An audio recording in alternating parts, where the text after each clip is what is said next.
60초. 겨우 60초였습니다. 영국에서 30년을 취재했지만 포가 스스로 조준하고 자동으로 장전되는 걸 그렇게 빠르게 본 건 처음이었습니다. 두 명이 탑승해 좌표를 입력하자 포탑이 돌고 첫 발이 나갔습니다. 1분에 10발. 사격 직후 즉시 이동. 헬기로 산과 섬에도 곧장 옮겨 바로 배치할 수 있는 이 한국 자주포. 한 대 예산으로 여러 대를 굴릴 수 있다면 전장의 주도권은 누가 잡을까요? 그 순간 큰 포가 무조건 강하다는 제 상식이 무너졌습니다. 한국이 바꾼 전장의 공식 지금부터 공개합니다. 여기서 잠깐 좋아요와 구독 버튼을 눌러주시면 영상 제작에 큰 힘이 됩니다. 개인정보 보호를 위해 실제 사연이 일부 각색되었음을 다시 한번 알려드립니다. 안녕하세요. 저는 리처드 콜린스입니다. 영국에서 30년간 군사 전문 기자로 활동해왔죠. 바르샤바 국제방산전시회 취재차 왔는데 솔직히 별다른 기대는 없었어요. 동유럽 전시회는 보통 서구 무기들의 재탕이거든요. 전시장 입구부터 묘한 분위기였습니다. 폴란드 언론들이 평소보다 들떠 있더군요. 오늘 뭔가 특별한 게 공개된다며 수군거리고 있었어요. 저는 어깨를 으쓱했죠. 특별하다는 게 고작 독일제 레오파르트의 개량형이나 미국제 M777 곡사포 정도겠어요. 한국관 앞을 지나가는데 눈길을 끄는 게 있었습니다. 작고 앙증맞은 자주포 하나가 전시되어 있더군요. 안내판을 보니 K105A1 현마 자주포라고 적혀 있어요. 105mm 구경이라고 하네요. 한국 전시 담당자가 다가와서 자랑스럽게 설명했습니다. 최신형 공수 자주포입니다. 분당 10발 속사가 가능하고 헬리콥터로 수송할 수 있어요. 그 순간 저는 참을 수 없이 코웃음이 나왔습니다. 105mm요? 헬기로 옮길 수 있다고요?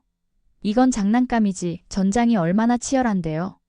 30년 경험상 현대전은 화력이 전부입니다. 155mm가 최소 기준이죠. 독일 PZH-2000, 영국 AS-90, 미국 M109A7 팰러딘. 이런 게 진짜 무기라고요. 그런데 105mm라니요. 담당자가 당황하며 설명을 이어갔어요. 2명만으로 운용 가능하고 자동 장전 시스템이. 2명이요? 저는 고개를 저었습니다. PZH-2000도 5명 운용인데 2명으로 뭘 할 수 있겠어요? 그것도 105mm로요. 주변에 폴란드 기자들이 몰려들기 시작했어요. 이상하게도 다들 진지한 표정이더군요. 한 기자가 질문했습니다. 사거리는 어느 정도입니까? 표준탄 기준 18km, 로켓 보조탄 사용 시 30km입니다. 저는 속으로 비웃었어요.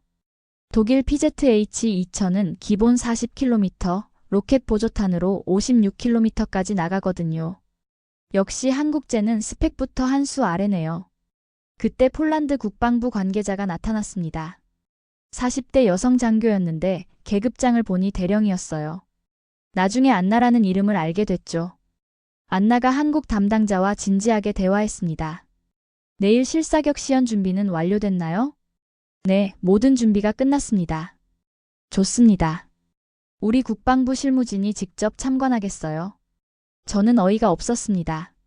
실사격 시연까지 한다고요? 저 장난감 같은 걸로요? 안나가 저를 보더니 말했어요. 기자님도 내일 참관하시죠. 아마 놀라실 겁니다. 놀랍다니요? 105mm가요? 저는 비웃으며 말했습니다. 서방 표준에서 보면 이건 경장갑차 상대용 직사포 수준이에요. 그렇게 생각하신다면 더욱 와보세요. 왜 우리가 이 무기를 주목하는지 이해하시게 될 겁니다. 저는 회의적이었어요. 폴란드가 예산 부족으로 차선책을 택하는 거겠죠. 제대로 된 155mm 자주포 살 돈이 없으니까요. 전시장을 계속 돌며 다른 무기들을 봤습니다. 독일관의 위풍당당한 PZH-2000, 미국관의 견고한 M109A7.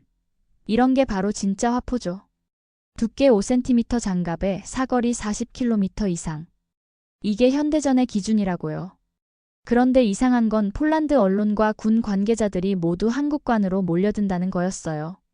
마치 무슨 혁신적인 무기라도 되는 양 말이죠. 저는 이해할 수 없었습니다. 105mm 자주포가 155mm를 이길 수 있을까요? 물리 법칙을 거스르는 일이죠. 하루 종일 취재하면서도 머릿속에는 그 작은 한국 자주포가 맴돌았어요. 분명 뭔가 착각하고 있는 사람들이 있을 겁니다. 내일 시연을 보면 확실해지겠죠. 다음 날 아침 전시장은 더욱 활기찼습니다. 폴란드 현지 언론들이 한국 현마 자주포 앞에 삼삼오오 모여들더군요. 카메라를 들이대며 열심히 촬영하고 있었어요. 저는 커피를 마시며 그 광경을 지켜봤습니다. 정말 이해할 수 없네요. 그때 옆에서 익숙한 목소리가 들렸어요. 리처드, 자네도 왔군. 돌아보니 클라우스였습니다. 독일 라인메탈사에서 일하는 50대 세일즈맨이죠. 유럽 방산업계에서는 꽤 유명한 인물이에요. 클라우스, 자네도 이 광경을 보고 있었나? 클라우스는 고개를 저으며 말했어요. 한국이 값싼 무기로 유럽 시장을 흔들려고 하는군. 참 뻔뻔한 일이야. 그러게 말이에요. 105mm로 뭘 하겠다는 건지 모르겠어요. 자네도 알잖아. 유럽은 155mm가 표준이라고. 레오파르트 2와 PZH 2000만이 진정한 유럽의 기준이지. 클라우스의 말이 맞았습니다. 독일 무기는 수십 년간 유럽의 표준이었어요. 견고함과 신뢰성에서 타의 추종을 불허하죠. 그런데 폴란드 군 관계자들의 반응은 달랐습니다. 한 준장이 현마 자주포 앞에서 부하들에게 설명하고 있더군요. 공수 능력이 핵심입니다. 신속 전개가 가능하다는 뜻이죠. 하지만 장군님, 화력이 155mm보다 약하지 않습니까? 그렇습니다. 하지만 우리에게 필요한 건 화력보다 기동성일 수도 있어요. 저는 그 대화를 들으며 의아했습니다. 기동성이 화력보다 중요하다고요? 그건 전쟁의 기본 원칙에 어긋나는 얘기죠. 클라우스가 저를 끌어내며 말했어요. 리처드, 저들이 착각하고 있는 걸 봐. 전쟁은 화력으로 하는 거라고. 맞아요. 독일 PZH 2000 한 대가 저런 장난감 10대보다 낫죠. 그때 안나가 나타났습니다. 오늘은 더욱 진지한 표정이었어요. 기자님들 준비됐습니까? 곧 실사격 시연이 시작됩니다. 클라우스가 끼어들었어요. 대령님, 실례지만 105mm로 무엇을 증명하려는 건가요? 직접 보시면 알게 될 겁니다. 하지만 유럽 표준은 155mm입니다. 레오파르트 2와 PZH 2000이 수십 년간 증명해왔죠. 안나는 차분히 대답했어요. 전통도 중요하지만 우리는 현실적인 해결책이 필요합니다. 현실적이라고요? 클라우스의 목소리가 높아졌습니다. 독일 무기야말로 가장 현실적이죠. 검증된 기술력과 신뢰성을 갖추고 있어요. 저는 클라우스 편에 섰습니다. 안나 대령님, 솔직히 105mm는 현대전 기준에 맞지 않아요. 화력 밀도가 너무 약하거든요. 안나는 미소 지으며 말했어요. 그럼 우크라이나 전쟁에서 견인포들이 어떻게 됐는지 아시나요? 갑자기 분위기가 무거워졌습니다. 우크라이나 전쟁 얘기가 나오니까요. 드론 공격에 무용지물이 됐죠. 설치하는데 시간이 오래 걸리니까 타겟이 되더군요. 클라우스가 반박했어요. 그래서 자주포가 있는 거 아닙니까? PZH 2000 같은 말이에요. PZH 2000도 마찬가지예요. 155mm는 크고 무거워서 기동성에 한계가 있거든요. 저는 이해할 수 없었어요. 하지만 화력이 약하면 적을 제압할 수 없잖아요. 제압 방식이 바뀌고 있습니다.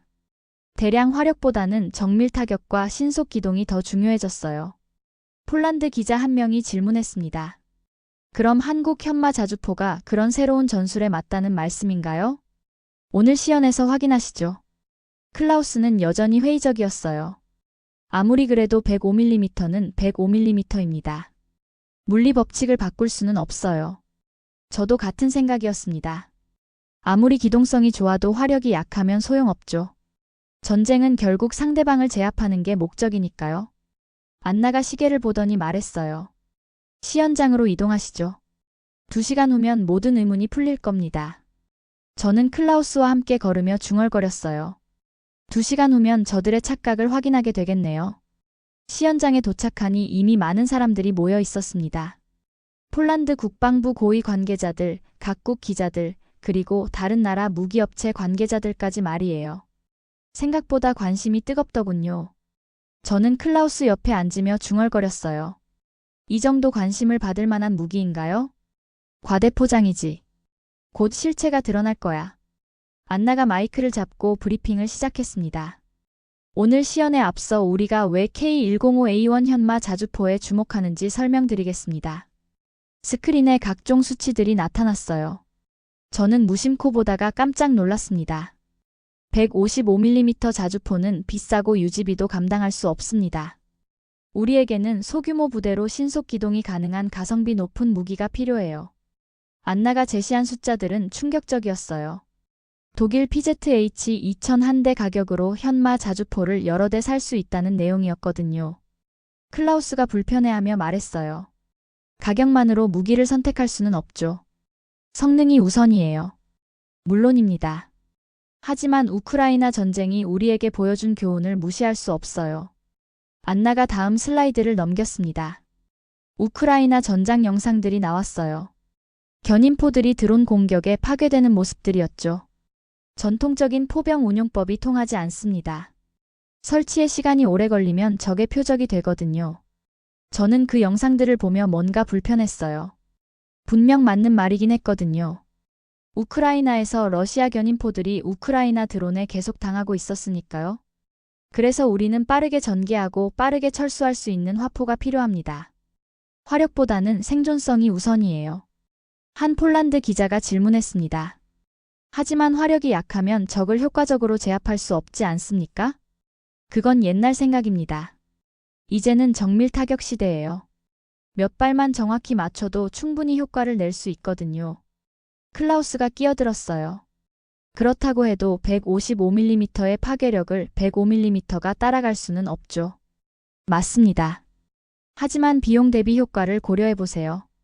안나가 새로운 차트를 보여줬어요. 작전 지역별 화포 배치 시나리오였습니다. PZH 2000 10대로 커버할 지역을 현마 자주포 30대로 촘촘히 배치할 수 있어요. 어느 쪽이 더 효과적일까요? 저는 당황했습니다. 숫자로 보니 뭔가 다르게 보이더군요. 30대 대 10대라니요. 게다가 현마는 헬기로 수송 가능합니다. 접근하기 어려운 산악지대나 도서 지역에도 신속 전개가 가능해요. 클라우스는 여전히 회의적이었어요. 이론적으로는 그럴 수 있겠지만 실제론 다르죠. 화력 밀도가 부족하면 적을 제압할 수 없어요. 그럼 이런 상황은 어떨까요? 안나가 또 다른 영상을 틀었습니다. 러시아군 포병 진지가 우크라이나 드론에 발견되어 몇 분 만에 파괴되는 장면이었어요.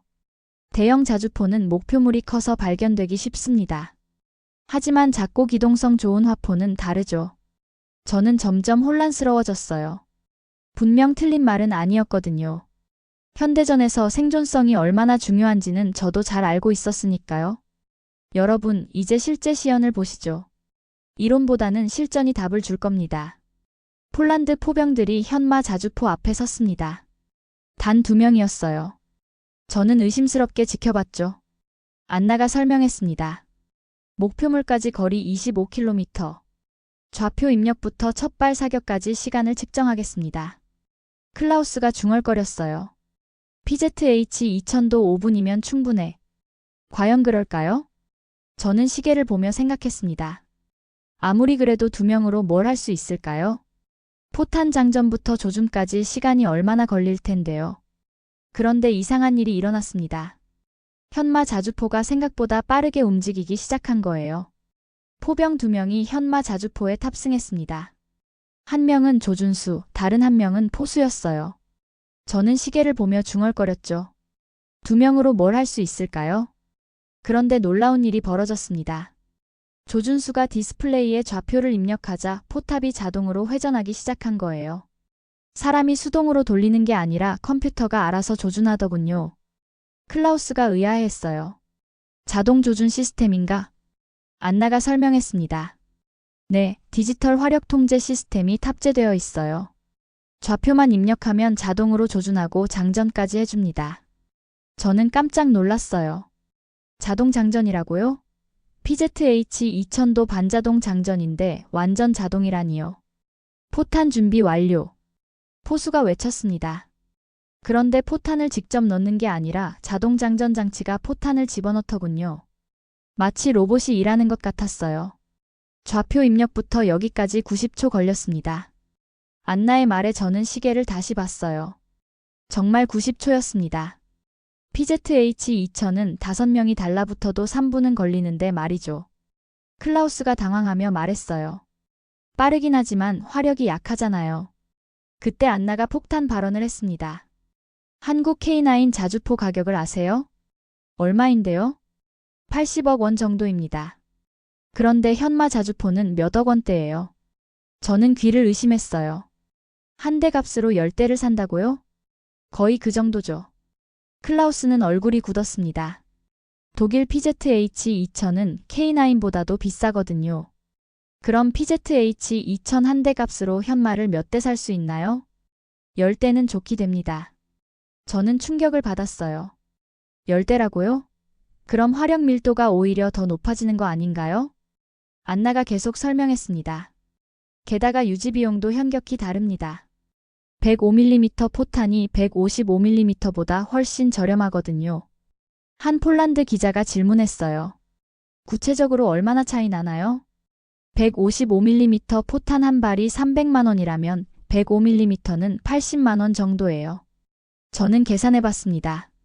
거의 4분의 1 가격이네요. 그럼 같은 예산으로 4배 많은 포탄을 쏠 수 있다는 뜻이죠. 클라우스가 반박했어요. 하지만 위력이 약하잖아요. 아무리 많이 쏴도 소용없어요. 그럴까요? 실제 계산해보죠. 안나가 화이트보드에 숫자를 적기 시작했어요. PZH-2000 한 대가 1시간 동안 쏠 수 있는 포탄 수는 60발입니다. 현마는 분당 10발이니까 600발이에요. 저는 놀랐습니다. 10배 차이라고요? 위력은 155mm가 3배 강하다고 해도 600발 대 60발이면 어떨까요? 클라우스는 말문이 막혔어요. 수학적으로 계산하면 현마가 유리하다는 결론이 나오거든요. 게다가 현마는 기동성이 뛰어나니까 생존성도 높습니다. 쏘고 바로 이동할 수 있어요. 저는 머릿속이 복잡해졌어요. 지금까지 제 생각이 틀렸다는 말인가요? 155mm가 무조건 좋다고 믿어왔는데 말이죠. 참관하신 분들 중에 의구심이 있으시다면 직접 확인해보세요. 안나가 폴란드 포병에게 신호했습니다. 그러자 포병이 외쳤어요. 사격 준비 완료. 사격. 탕. 현마 자주포에서 포탄이 날아갔습니다. 소리는 PZH-2000보다 작았지만 여전히 강력했어요. 25km 떨어진 목표물에 정확히 명중했다는 보고가 들어왔습니다. 관측소에서 무전으로 확인해줬거든요. 명중 확인. 목표물 파괴됐습니다. 박수 소리가 터져나왔어요. 저는 여전히 마음속으론 의심하고 있었지만 분명 인상적이긴 했습니다. 클라우스가 제게 속삭였어요. 한 발 맞췄다고 해서 전부가 아니야. 지속 화력이 중요하지. 저도 그렇게 생각했어요. 한 번의 성공이 전부를 증명하는 건 아니니까요. 하지만 뭔가 불안한 기분이 들기 시작했습니다. 안나가 마이크를 잡고 선언했습니다. 이제 진짜 시연을 보여드리겠어요. 전투 상황을 가정한 신속 사격입니다. 저는 클라우스와 눈을 마주쳤어요. 진짜 시연이라고요? 방금 한 게 가짜였나요? 좌표 입력부터 첫 발 사격까지 60초 안에 완료하겠습니다. 관중석에서 웅성거림이 일었어요. 60초라니요? PZH-2000도 준비만 3분은 걸리는데 말이죠. 클라우스가 중얼거렸어요. 불가능해. 아무리 자동화되어 있어도 60초는 무리야. 저도 같은 생각이었습니다. 포탄 장전하고 조준하고 화력 계산까지 하려면 아무리 빨라도 2분은 걸릴 텐데요. 타이머 시작. 안나의 신호와 함께 시간 측정이 시작됐습니다. 스크린에 초시계가 떴어요. 모든 사람들이 숨죽이며 지켜봤죠. 현마 자주포 앞에 선 2명의 포병이 움직이기 시작했습니다. 한 명은 즉시 운전석에 올라탔고 다른 한 명은 포탑으로 향했어요. 15초. 조준수가 디스플레이에 좌표를 입력했습니다. 손가락이 빠르게 움직이더군요. 동시에 포탑이 자동으로 회전하기 시작했어요. 저는 놀랐습니다. 사람이 수동으로 돌리는 게 아니라 컴퓨터가 알아서 정확한 방향을 찾아가고 있었거든요. 30초. 자동 장전 장치가 작동했습니다. 로봇팔처럼 생긴 장치가 포탄을 집어서 포구에 넣더군요. 사람 손이 전혀 닿지 않았어요. 클라우스가 당황하며 말했어요. 저게 정말 가능한 거야? 45초. 포구가 목표 방향으로 정확히 조준됐습니다. 고도가까지 자동으로 계산되어 올라갔어요. 조준수는 그냥 앉아서 디스플레이만 보고 있었죠. 55초 사격 준비 완료. 포수가 외쳤습니다. 정말 60초도 안 걸렸어요. 저는 믿을 수 없었습니다. 사격. 탕. 포탄이 날아갔습니다. 시간은 정확히 58초였어요. 관중석에서 박수가 터져 나왔습니다. 폴란드 장교들이 탄성을 질렀어요. 대단합니다. 58초 만에 사격이라니. 저는 여전히 의심스러웠어요. 빠르긴 하지만 정확히 맞췄는지는 확인해 봐야죠. 무전기에서 목소리가 들려왔습니다. 관측소에서 보고합니다. 목표물에 정확히 명중했습니다. 관중석이 다시 들썩였어요. 정말 맞췄다는 거죠. 안나가 계속 설명했습니다. 이제 연속 사격을 보여드리겠어요. 분당 10발이 가능합니다. 클라우스가 놀라며 말했어요. 분당 10발이라고? PZH-2000도 분당 3발인데 자동 장전 시스템 덕분입니다. 정말로 포탄이 계속 나갔어요. 탕, 탕, 탕. 6초마다 한 발씩 정확히 발사되더군요. 저는 시계를 보며 세어봤습니다. 1분 동안 정확히 10발이 나갔어요. 믿기 어려운 속도였죠. 모든 포탄이 목표 지역에 명중했습니다. 관측소에서 또 확인해줬어요. 저는 점점 혼란스러워졌습니다. 이게 정말 105mm의 성능인가요? 한 폴란드 기자가 질문했어요. 이 속도로 계속 쏠 수 있나요? 30분 연속 사격이 가능합니다. 포탄만 충분하면요. 30분 연속이라고요? 그럼 300발을 쏠 수 있다는 뜻이네요. PZH-2000은 과열 때문에 그렇게 오래 못 쏘는데 말이죠. 클라우스는 얼굴이 굳어 있었어요. 저게 정말 105mm 성능이야? 저도 같은 생각이었습니다. 지금까지 본 105mm와는 완전히 달랐거든요. 안나가 마지막 설명을 했어요. 그리고 가장 중요한 건 이겁니다. 스크린에 새로운 영상이 나왔어요. 현마 자주포가 사격 후 즉시 이동하는 모습이었습니다.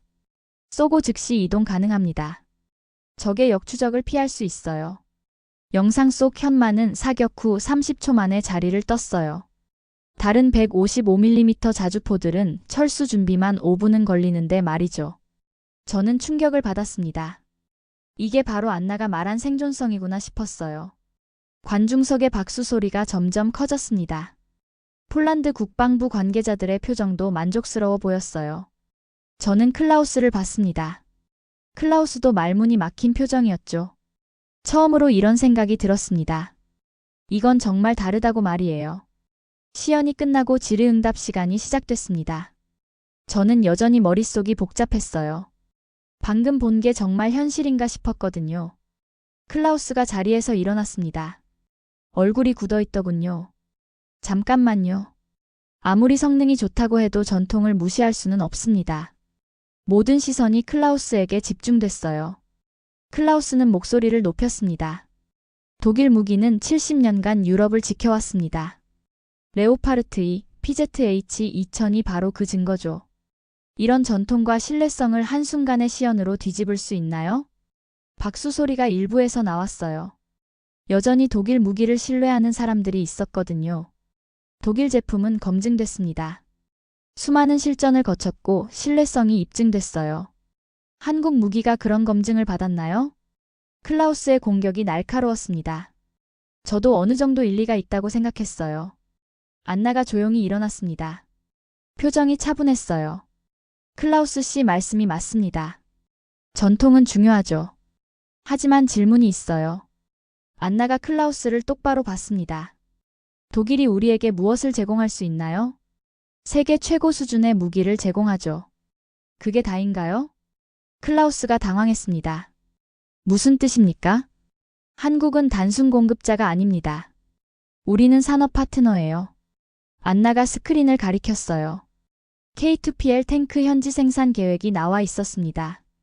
K2PL은 폴란드에서 생산됩니다. 기술 이전도 포함해서요.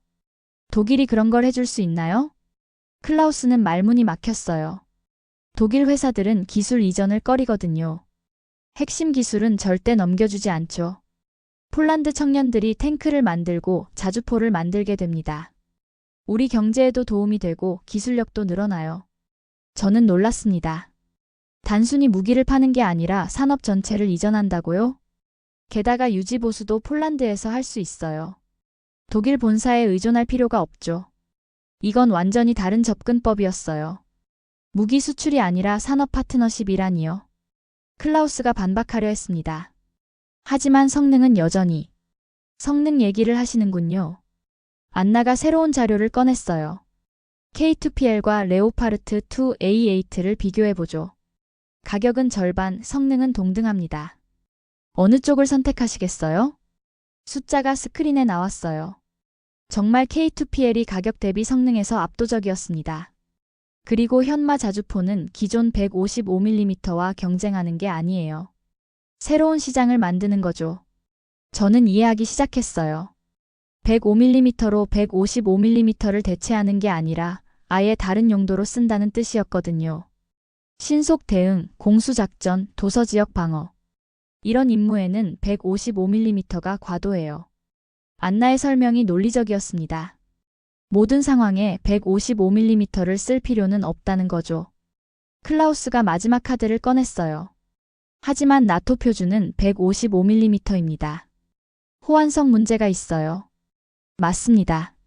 하지만 보완제로 쓰는 거예요. 155mm를 완전히 대체하자는 게 아니라 함께 쓰자는 겁니다. 저는 깨달았습니다. 이게 바로 안나가 처음부터 말하려던 거였구나. 큰 적은 155mm로, 작은 적은 105mm로. 상황에 맞는 무기를 쓰는 거죠. 관중석에서 고개를 끄덕이는 사람들이 늘어났어요. 합리적인 설명이었거든요. 클라우스는 더 이상 할 말이 없어 보였습니다. 안나의 논리를 반박할 근거를 찾지 못했거든요. 저는 과거 영국이 한국을 무시하던 기억이 스쳐 지나갔습니다. 값싼 아시아 제품이라고 얕봤던 그때 말이에요. 하지만 지금 보니 한국은 단순히 값싼 무기를 파는 게 아니었어요. 완전히 새로운 접근법을 제시하고 있었거든요. 안나가 마지막으로 말했습니다. 우리는 한국과 함께 미래를 만들어가고 싶습니다. 과거에 머물러 있고 싶지 않아요. 그 순간 저는 확신했습니다. 뭔가 큰 변화가 일어나고 있다고 말이에요.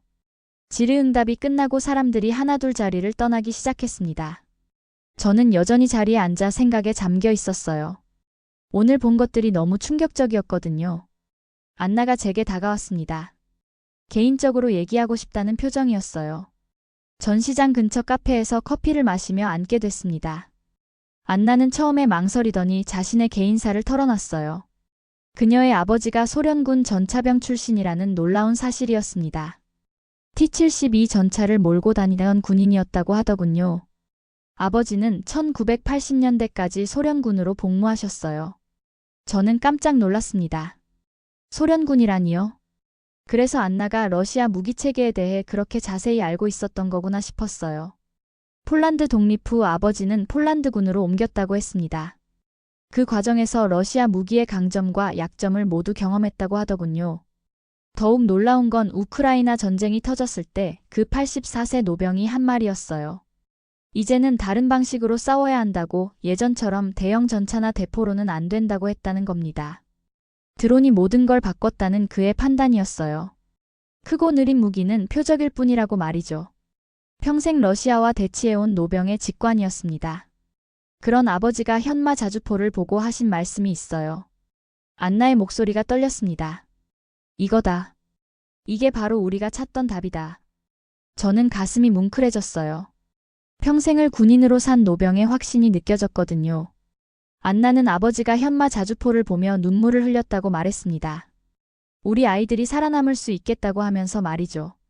그 순간 저는 깨달았어요. 이건 단순한 무기 성능 비교가 아니었습니다. 러시아의 위협 앞에서 폴란드 젊은이들의 생존이 걸린 문제였던 거죠. 안나는 차분하게 현실을 설명했어요. 독일 무기도 좋지만 예산상 몇 대 못 산다고요. 러시아는 수천 대의 전차와 대포를 갖고 있는데 말입니다. 한국 무기는 폴란드에게 희망을 준다고 했습니다. 같은 예산으로 더 많은 무기를 살 수 있고 폴란드 젊은이들이 직접 만들 수도 있거든요. 전쟁은 결국 숫자라는 현실적 판단이었어요. 아무리 좋은 무기라도 적보다 적으면 이길 수 없다는 냉혹한 계산이죠. 하지만 한국 무기가 있으면 달라진다고 했습니다. 러시아 전차 1000대에 맞서 폴란드도 1000대를 배치할 수 있다는 거였어요. 러시아의 위협 앞에서 우리 아이들은 살아남아야 합니다. 그 답이 한국 무기예요. 안나의 마지막 말이 저를 완전히 바꿔놨습니다. 진실을 알려달라고 한국 무기가 어떤 의미인지 유럽 사람들이 알아야 한다고 했거든요. 그 순간 저는 깨달았습니다. 지금까지 제가 얼마나 틀렸는지, 얼마나 편견에 사로잡혀 있었는지 말이에요. 안나의 간절한 눈빛을 보며 저는 감정적으로 흔들렸습니다. 이제는 새로운 시대라는 그녀의 말이 가슴 깊이 와닿았거든요. 3개월 후 바르샤바 국방부 청사에서 역사적인 순간이 펼쳐졌습니다. 폴란드의 K2PL 흑표 전차 3차 계약 발표 현장이었어요. 저는 다시 한번 취재진으로 그 자리에 있었습니다. 폴란드 국방장관이 단상에 올라 선언했어요. K2PL 전차 추가 300대와 현마 자주포 200대를 도입한다는 내용이었습니다. 총 계약 규모는 150억 달러에 달했죠. 더욱 놀라운 건 계약 조건이었어요. 전량 폴란드 현지에서 생산하고 핵심 기술까지 이전한다는 내용이었습니다. 이제 폴란드는 한국과 함께 자체 전차를 만들게 된 거죠. 저는 노트북을 열고 기사 마감을 시작했습니다. 3개월 전 그날의 충격이 아직도 생생했거든요. 제목부터 고민됐어요. 한국 무기 유럽 진출이라고 쓸까 했다가 지웠습니다.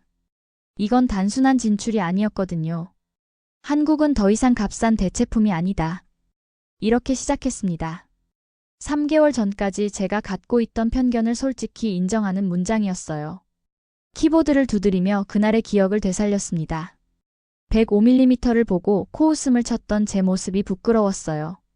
진짜 혁신은 크기가 아니라 사고방식에 있었는데 말이죠. 유럽의 전장을 바꾸는 새로운 기준이 등장했다. 다음 문장을 적었습니다. 한국 무기가 단순히 기존 무기를 대체하는 게 아니라 완전히 새로운 패러다임을 제시했다는 뜻이었어요. 현마 자주포의 60초 준비 시간이 떠올랐습니다.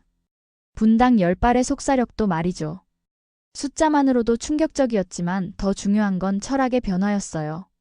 화력보다 기동성, 크기보다 효율성, 전통보다 혁신. 한국 무기가 보여준 건 바로 이런 새로운 사고방식이었습니다. 기사의 안나와의 대화 내용도 포함했어요. 84세 노병이 현마 자주포를 보며 흘린 눈물 얘기 말이죠. 그 순간이야말로 이 모든 변화의 핵심을 보여주는 장면이었거든요. 클라우스의 당황한 표정도 떠올랐습니다. 70년간 유럽을 지배해온 독일 무기 신화가 흔들리는 순간이었어요. 전통과 권위만으로는 더 이상 통하지 않는다는 걸 보여준 사건이었죠. 가격 대비 효과의 충격적 차이도 적었습니다. PZH 2000 한 대 값으로 현마 자주포 10대를 살 수 있다는 현실 말이에요. 이건 단순한 경제성을 넘어선 전략적 우위였습니다. 기사 말미에 가장 중요한 메시지를 담았어요. 한국의 현마 자주포와 K 흑표는 단순한 무기가 아니라 새로운 전쟁 패러다임을 여는 열쇠다. 이 문장을 쓰면서 제 마음도 확실해졌습니다. 한국은 이제 글로벌 방산업계의 게임 체인저라는 확신이 들었거든요. 마지막 문단을 추가했습니다. 폴란드의 선택은 동유럽 전체로 확산되고 있다. 체코, 헝가리, 루마니아까지 한국 무기에 관심을 보이고 있다. 이제 한국 전군이 포병이 된 이유를 유럽이 깨닫고 있는 것이다. 기사를 다 쓰고 나서 저는 잠시 창밖을 바라봤습니다. 바르샤바 시내 곳곳에서 K2PL 전차가 시험 주행하는 모습이 보였어요. 3개월 전 그 전시장에서 저는 완전히 다른 사람이 됐습니다.